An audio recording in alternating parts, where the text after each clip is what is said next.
Yan, good morning mga kapiks. Ayan for today's video. Nag-aalmusal na po si Ate Ezra at si Patpat po tulog po dahil wala po siyang pasok ngayong araw. Ngayon po ay Thursday at ako naman po habang nag-aalmusal si Ate Ezra at trinay ko na po yung nabili kong plancha kahapon na yan. Yung tatak niya po is Kiowa siguro ito mga kapiks. Kulay blue po yung napili ko. So, yun nga ho. Kanina madaling araw, nagising na naman po kami dahil ano po si Ate Ezra. Nag-nebule po siya. Alauna. So, ngayon naman, katapos niya pong maligo before po siya pumasok sa school kasi yun nga ho, papasok na po siya. Mag-nebule siya sa yung sa 2 times a day niya. Tapos siguro baka mamayang alas 9 punta ako sa room niya para mag-nebule po siya ulit. Di rin alas 3. Alas 5 na. Kasi yun nga ho, every 8 hours na po yung pag-nebule ni Ate Ezra May.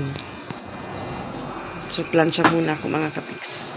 So, yun nga, dito po ako sa mesa. Kaya doon po kumain si Ate Ezra sa upuan.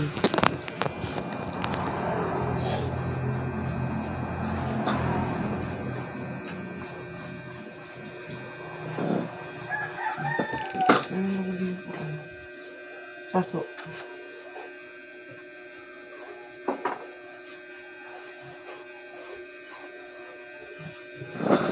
Nilito ko po, di na po siya mainit.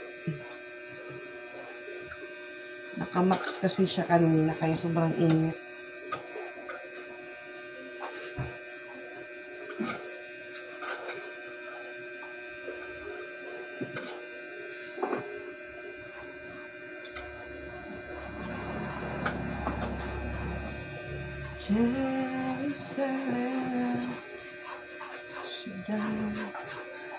Alas 9 na po kami nakauwi kagabi dahil naghugas po muna ako doon bago kami umuwi. Kasi sila mama may pinuntahan po ni Papa. Pag uwi niya po, alang hugasan.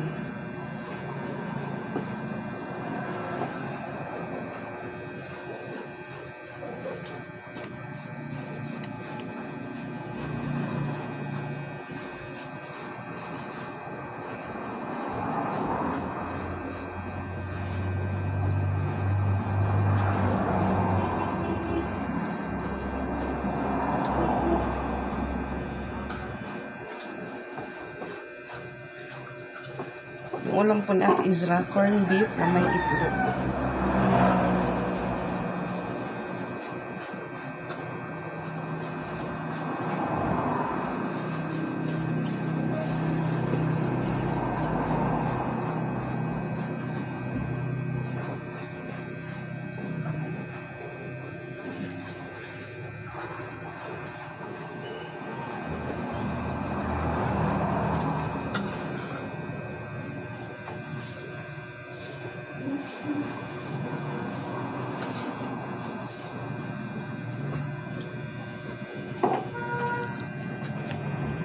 So yan, palda na po naman yung pinaplansya ko mga kapiks.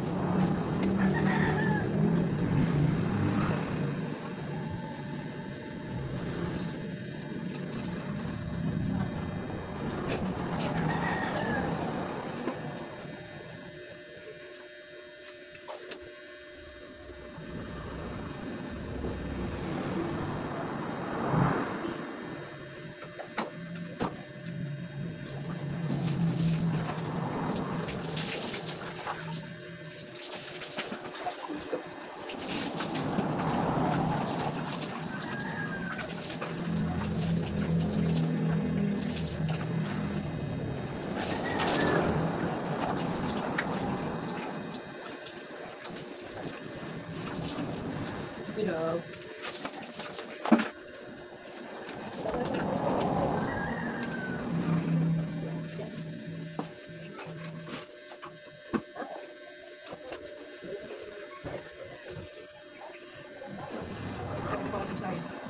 You wait for me.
ate.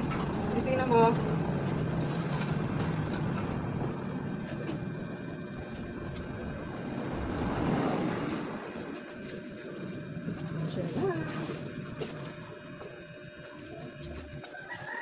Yan mga kapiks, before po pumasok si Ate Ezra, nag-nibyul po muna siya sa kanyang 2 times a day po na nibyul. So yung isa mamayang gabi, pero mamayang alas 9, meron naman siya, yung isa naman po na gamot.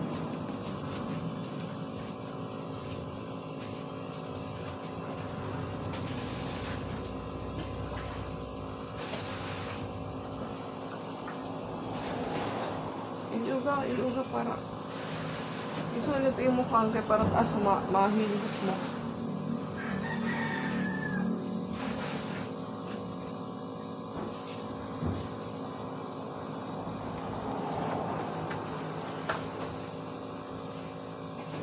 Saan lang pahahingin?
Inom ka lang daw ang medisina.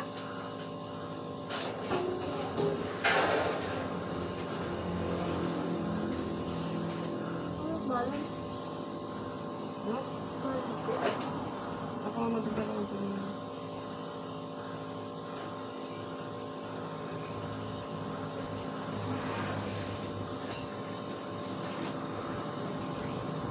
Pero ka ng liwat. Bailo daw. Bailo.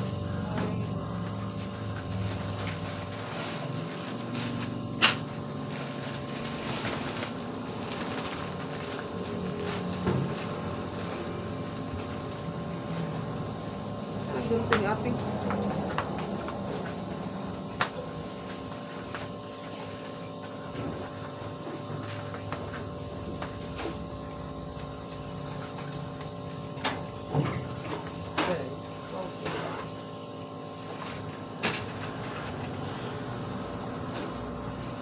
Tutulog tayo.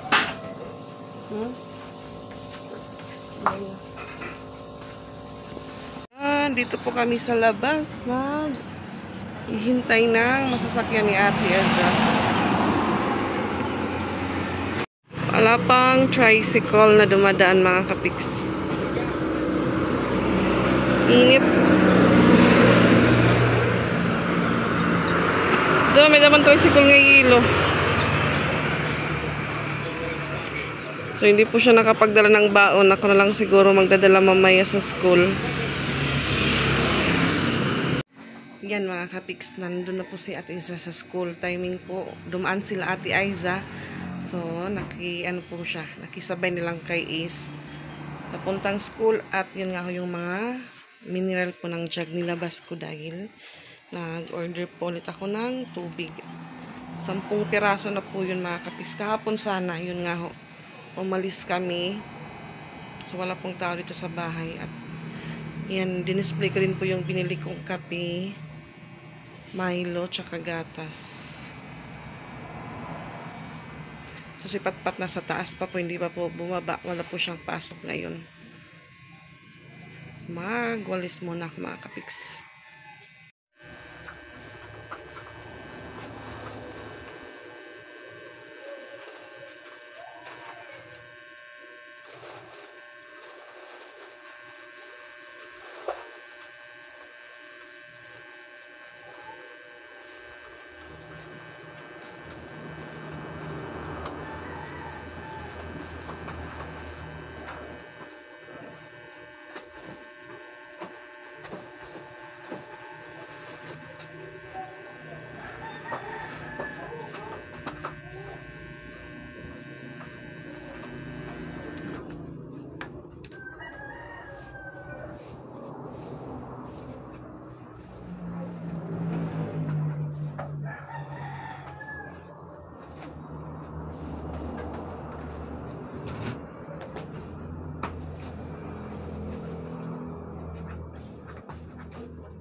Bukod akong tubig, wala pa deliver.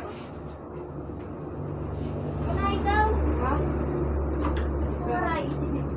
Ano ba? Ano na Paul? Wala ka. Di na nga siya uuwi. Yan siya, ngayon sana all. Nakatutulan ni pustahan sa gabi. Madali yan. Siya, kaya sa August Ashiti na lang. Ang mga lusog doon. May utang gabi ako, 300. Wow! Para ano to niya? Ha? Ito na po tayo sa high school mga kapiks. Punta po tayo sa room ni Ate Ezra.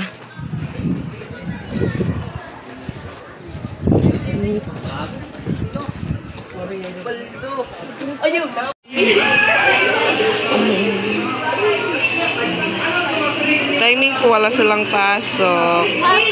Wala silang walang teacher. Walang teacher pala mga kapiks. Subject po ng values. Timing. Mainit po, wala silang kesame mga kapiks. So ito po yung mimitingan namin. Siguro pag may meeting. Tapos na din po siya mga kapiks. Maragmi talugod yan ah. Yan, binilhan ko na lang po ng ulam si Ate Ezra para hindi na po siya lumabas dahil sobrang init mga kapiks.